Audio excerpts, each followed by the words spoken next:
ಇಂದು ನಮ್ಮ ಮೈಸೂರು ಕುಕ್ಕರಳ್ಳಿ ಕೆರೆ ನಮ್ಮ ಕ್ರಾಫರ್ಡ್ ಹಾಲ್ ಬಳಿ ಇರುವಂಥದ್ದು ಈ ರೈಲ್ವೆ ಕ್ರಾಸಿಂಗ್ ಏನಿದೆ, ಭಾಳ ವರ್ಷಗಳಿಂದ ಸಾರ್ವಜನಿಕರ ಬೇಡಿಕೆ ಇತ್ತು. ಇಲ್ಲಿ ಒಂದು ಅಂಡರ್ ಪಾಸ್ ಮಾಡಿಕೊಡಿ ಅಂತ, ಅಥವಾ ಫ್ಲೈಓವರ್ ಏನೋ ಒಂದು ಅನುಕೂಲ ವ್ಯವಸ್ಥೆ ಮಾಡಿಕೊಡಿ. ಯಾಕಂದರೆ ಇಲ್ಲಿ ಬಂದು ಟ್ರಾಫಿಕ್ ಭಾಳ ಹಾಲ್ಟ್ ಆಗುತ್ತೆ. ಇಲ್ಲಿ ಯಾವುದೇ ರೀತಿ ಕಮರ್ಷಿಯಲ್ ವೆಹಿಕಲ್ಗಳು ಬರಲ್ಲ, ಬರೀ ಸಾರ್ವಜನಿಕರದ ಒಂದು ವಾಹನಗಳು ಬರುವಂಥದ್ದು ಜಾಗ. ಆದರೂ ಸಹ ಇಲ್ಲಿ ಒಂದು ಟ್ರಾಫಿಕ್ ಬಿಲ್ಡಪ್ ಆಗ್ತಾಯಿತ್ತು. ಅದಕ್ಕಾಗಿ ಅನುಕೂಲ ಆಗೋ ದೃಷ್ಟಿಯಲ್ಲಿ 2024ರಲ್ಲೇ ಇದು ಅನುಷ್ಠಾನ ಆಗಿತ್ತು, ಅಥವಾ ಇದು ಘೋಷಣೆ ಆಗಿತ್ತು. ಆದರೂ ಸಹ ಭಾಳ ವಿಳಂಬ ಆಗಿತ್ತು. ಯಾಕಂದರೆ ಅರಣ್ಯ ಇಲಾಖೆ, ಕುಕ್ಕರಳ್ಳಿ ಕೆರೆದು ಕೆಲವು ಸಮಸ್ಯೆಗಳಿತ್ತು, ಮತ್ತು ರೈಲ್ವೆ ಡಿಪಾರ್ಟ್ಮೆಂಟಿಂದ ಕೂಡ ಕೆಲವು ಅನುಮತಿಗಳು ಬಂದಿರಲಿಲ್ಲ.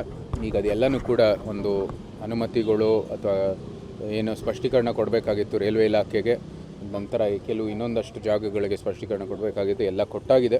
15 ದಿವಸದಲ್ಲಿ ಈ ಒಂದು ಭಾಗ ಏನು ವಿಸ್ತರಣೆಗಳು ಆಗಬೇಕು ಅದು ಕೂಡ ಇವತ್ತು ಕೆಲಸ ಆಗುತ್ತೆ.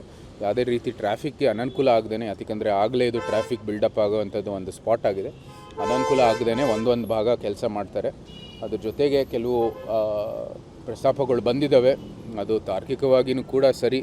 ಯಾಕಂದರೆ ಇದು ಇನ್ನೊಂದು ಸಿಗ್ನಲ್ ಜಂಕ್ಷನ್, ಇಲ್ಲಿಗೆ ಇದು ಏನು ಅನುಕೂಲ ಮಾಡಿಕೊಟ್ರೆ ಟ್ರಾಫಿಕ್ ಜಾಸ್ತಿ ಆಗಿರೋ ಕಾರಣಕ್ಕೆ ಇಲ್ಲಿರುವಂಥದ್ದು ಸರ್ಕಲಲ್ಲಿ ಟ್ರಾಫಿಕ್ ಬಿಲ್ಡಪ್ ಬರುತ್ತೆ. ಸೊ ಅಲ್ಲಿ ಒಂದು ಏನು ಲೆವೆಲ್ ಮಾಡೋದಕ್ಕೆ, ಇಲ್ಲಿ ಒಂದು ಓವರ್ ಪಾಸ್ ಮಾಡೋದಕ್ಕೂ ಕೂಡ ಇವತ್ತು ವ್ಯವಸ್ಥೆ ಮಾಡಬೇಕು ಅಂತ ಕೆಲವು ಬೇಡಿಕೆಗಳು ಬಂದಿದ್ದಾವೆ. ಅದನ್ನ ಪರಿಶೀಲನೆ ಮಾಡೋದಕ್ಕೆ ಹೇಳಿದ್ದೀನಿ. ಆದರೆ ಅದಕ್ಕೆ ಇನ್ನೂ ವೆಚ್ಚ ಜಾಸ್ತಿ ಆಗ್ಬೋದು. ಜೊತೆಗೆ ರಾಜ್ಯ ಸರ್ಕಾರ ಅದಕ್ಕೆ ಅನುಮತಿ ಕೊಡಬೇಕಾಗಿದೆ. ಯಾಕಂದರೆ ಇದು ನಮ್ಮ ಅಂಡರ್ ಪಾಸ್ ROB ಸ್ಕೀಮಲ್ಲಿ ಬಂದಿರತಕ್ಕಂಥದ್ದು, ಅದು ರಾಜ್ಯ ಸರ್ಕಾರದ ರೋಡು. ಸೊ ಆದರೆ PWD ಡಿಪಾರ್ಟ್ಮೆಂಟ್ ಮಾತಾಡಿ ಅದನ್ನು ಕೂಡ ಅನುಕೂಲ ಮಾಡೋದಕ್ಕೆ ನಾವು ಮಾಡೋಣ. ಎಲ್ಲ ಪಾರಂಪರಿಕತೆ ಮತ್ತು ಪರಿಸರವನ್ನು ಕಾಳಜಿ ಇಟ್ಕೊಂಡು ಪ್ರಯತ್ನ ಮಾಡ್ತಾಯಿದ್ವಿ. ಈ ಗಿಡ ಮರಗಳಿಗೂ ಕೂಡ ನಾವು ಟ್ರಾನ್ಸ್ಪ್ಲಾಂಟಿಂಗ್ ಮಾಡೋದಕ್ಕೆ ನಾನು ಹೇಳಿದ್ದೀನಿ. ಈಗಾಗಲೇ ಕೇರಳದಿಂದ ಒಂದು NHIಗೋಸ್ಕರ ಅನುಕೂಲ ಮಾಡುವಂಥದ್ದು ಒಂದು NGO ಇದೆ. ಅವರು ಈ ಟ್ರಾನ್ಸ್ಪ್ಲಾಂಟೇಷನ್ ಮಾಡ್ತಾರೆ ಅಂತ ಒಂದು ತಜ್ಞರಿದ್ದಾರೆ, ಅಲ್ಲಿ ಅವ್ರಿಗೆ ಕರೆಸಿ ಇಲ್ಲೂ ಕೂಡ ಟ್ರಾನ್ಸ್ಪ್ಲಾಂಟೇಷನ್ ಮಾಡಿ ನಮ್ಮ ಕುಕ್ಕರಳ್ಳಿ ಕೆರೆಯಲ್ಲಿ ಮರ ಇರೋದು ಒಳಗೆ ಹಾಕೋಣ, ಬಾಕಿದು ಎಲ್ಲೆಲ್ಲಿ ಜಾಗ ಕೊಡ್ತಾರೆ ಅಲ್ಲಿಗೆ ಅದು ಸ್ಥಳಾಂತರ ಮಾಡೋವಂಥದ್ದು ಕೆಲಸ ಮಾಡ್ತೀವಿ. ಜೊತೆಗೆ ಅಲ್ಲಿ ನಮ್ಮ ಹೊಸ ಏನು ಫ್ಲೈಓವರ್ ಬರ್ತಾಯಿದೆ ಮಣಿಪಾಲ್ ಜಂಕ್ಷನಲ್ಲಿ, ಅಲ್ಲೂ ಕೂಡ ಟ್ರೀ ಟ್ರಾನ್ಸ್ಪ್ಲಾಂಟಿಂಗ್ ಮಾಡೋದಕ್ಕೇ ಪ್ರಥಮವಾಗಿ ಆಗಲಿ. ಅದಕ್ಕಂದರೆ ಸುಮಾರು 40 ಮರಗಳು ಅಲ್ಲೂ ಕೂಡ ಕಡಿಬೇಕಾಗಿರ್ತಕ್ಕಂಥದ್ದು ಒಂದು ಸೂಚನೆ ಬಂದಿತ್ತು. ಅದನ್ನು ಕೂಡ ಉಳಿಸೋದಕ್ಕೆ, ದೊಡ್ಡ ದೊಡ್ಡ ಮರ ಆದರೂ ಉಳಿಸೋದಕ್ಕೆ ಇವತ್ತು ಒಂದು ಯತ್ನ ನಡೀತಾ ಇದೆ. ಈ ಸುಮಾರು ಅಂದರೆ ಘೋಷಣೆ ಆಗಿರೋದು 63 ಕೋಟಿದು ಒಂದು ಪ್ರಾಜೆಕ್ಟ್ ಇದು. ಆದರೆ ಅದು ಕಾಂಟ್ರಾಕ್ಟರ್ದು ವೆಚ್ಚ ಇದು ಹೆಚ್ಚು ಕಡಿಮೆ ಆಗ್ಬೋದು. ಯಾಕಂದರೆ ಇಲ್ಲಿ ಒಂದು ಸ್ವಲ್ಪ ಕೆಲಸ ಸೇರ್ಪಡೆ ಮಾಡುವಂಥದ್ದು ಸಾಧ್ಯತೆ ಇದೆ. ಜೊತೆಗೆ ಇಲ್ಲಿ ನಾವು ನಿರೀಕ್ಷೆ ಮಾಡಿಲ್ಲದೆ ಇರೋವಂಥದ್ದು ಕೆಲವು ಅಡಚಣೆಗಳು ಬಂದಿತ್ತು, ಅದೆಲ್ಲನೂ ಕೂಡ ಸೇರಿಸಿ ಹೆಚ್ಚು ಕಡಿಮೆ ಆಗ್ಬೋದು.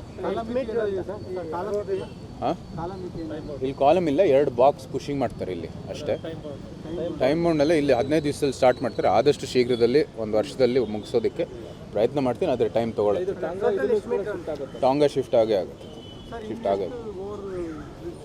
ಇನ್ನೊಂದು ಇಲ್ಲೇ ನಮ್ಮ KG ಕೊಪ್ಪಳಲ್ಲಿ ಬಂದಿದೆ ಪ್ರಸ್ತಾಪ, ಅದನ್ನು ನೋಡಬೇಕಾಗಿದೆ. ಅಲ್ಲಿ ಭಾಳ ಲ್ಯಾಂಡ್ ಅಕ್ವಿಸಿಷನ್ ಸಮಸ್ಯೆ ಇದೆ. ಇದೇ ಲೈನ್ ಹೋಗೋದು, ಅದರದ್ದು ಒಂದು ಸಮಸ್ಯೆ ಇದೆ.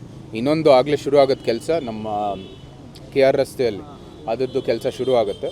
ಅದಕ್ಕೂ ಕೂಡ ಒಂದು ಫ್ಲೈಓವರ್ ಮಾಡಿ ಅಂತ ಒಂದು ಪ್ರಸ್ತಾಪ ಬಂದಿದೆ. ಯಾಕಂದರೆ ರೋಡು ಅಲ್ಲಿ KR ಒಂದು ಏನು ಜಯದೇವದಿಂದ ಬರ್ತಾ ಅದು ಕೆಳಕ್ಕೆ ಹೋಗುತ್ತೆ.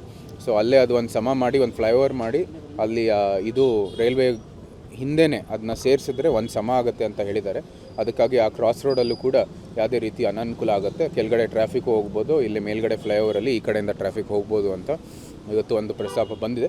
ಅದನ್ನು ಕೂಡ ನಮ್ಮ ಮಂತ್ರಿ ಜೊತೆ ಸೇರಿಸಿ ಅದೇ ಒಂದು ಇರೋವಂಥದ್ದು ಪ್ರಾಜೆಕ್ಟಲ್ಲೇ ಸೇರಿಸ್ಬೋದಾ ಅಂತ ನಾವು ಚರ್ಚೆ ಮಾಡ್ತೀವಿ. ಸರ್, ಈಗ ಹೆಬ್ಬಾಳ್ ಕೆರೆಗೆ UGD ವಾಟರ್ ಎಲ್ಲ ಮಿಕ್ಸ್ ಆಗಿ ಕೆರೆ ಹಾಳಾಗ್ತದೆ, ನಾನು ಇದು ಒಂದು ಅಧಿಕೃತವಾಗಿ ಇದರದ್ದೇ ಒಂದು ಪ್ರೆಸ್ ಮೀಟ್ ನಡೆಸೋಣ. ಆದರೂ ಸಹ ನಾನು ಹೇಳ್ತೇನೆ, ಇಲ್ಲಿ ಮೈಸೂರಲ್ಲಿ ಒಂದು ಭಾಳ ಗಂಭೀರವಾದಂಥ ಬೆಳವಣಿಗೆ ಎಲ್ಲರೂ ಗಮನಿಸಬೇಕಾಗಿದೆ. ಜನಪ್ರತಿನಿಧಿಗಳ ಒಂದು ಸಲಹೆ ಸೂಚನೆ, ನಮ್ಮ ಒಂದು ಏನು ನಿರ್ದೇಶನ ಇದೆ ಅದರ ಒಂದು ಯಾವುದೇ ರೀತಿ ಗೌರವ ಇಲ್ಲ. ಇಲ್ಲಿ ಬರೀ ಅಧಿಕಾರಿಗಳದು ಒಂದು ಏನು ಆಡಳಿತ ನಡೀತಾ ಇದೆ. ಜನಪ್ರತಿನಿಧಿಗಳು ಕೊಡುವಂಥದ್ದು ಸಲಹೆ ಸೂಚನೆ ಏನೂ ಒಂದು ಮರ್ಯಾದೆ ಇಲ್ಲ. ಹೆಬ್ಬಾಳ್ ಕೆರೆದು ಸಮಸ್ಯೆ ಈಗಲ್ಲ, ನೆನ್ನೆ ಅಲ್ಲ, ಇದು ಈ ಸುವೇಜ್ ವಿಷಯ ಬಂದಿದ್ದಕ್ಕೆ ಇದು ಹೈಲೈಟ್ ಆಗಿದೆ. ಆದರೆ ಹಿಂದೆ ಇನ್ಫೋಸಿಸ್ ಸಂಸ್ಥೆ ಬಂದು ಅಭಿವೃದ್ಧಿ ಮಾಡಿದ ನಂತರ ಯಾವುದೇ ರೀತಿಯ ಒಂದು ಮೇಂಟೆನೆನ್ಸ್ ಆಗಿಲ್ಲ ಅಲ್ಲಿ. ಒಳ್ಳೆ ಅಭಿವೃದ್ಧಿ ಮಾಡಿ ಒಂದು ಒಳ್ಳೆ ಜಾಗ ಕೊಟ್ಟಿದ್ದರೂ ಸಾರ್ವಜನಿಕರು ಬಳಸ್ಬೋದು ಆಗಿರ್ಬೋದು. MCC ಕಡೆಯಿಂದ ಅದರ ಒಂದು ಯಾವುದೇ ರೀತಿಯ ಒಂದು ಸರಿಯಾದಂಥ ಒಂದು ರಕ್ಷಣೆ ಆಗಿಲ್ಲ.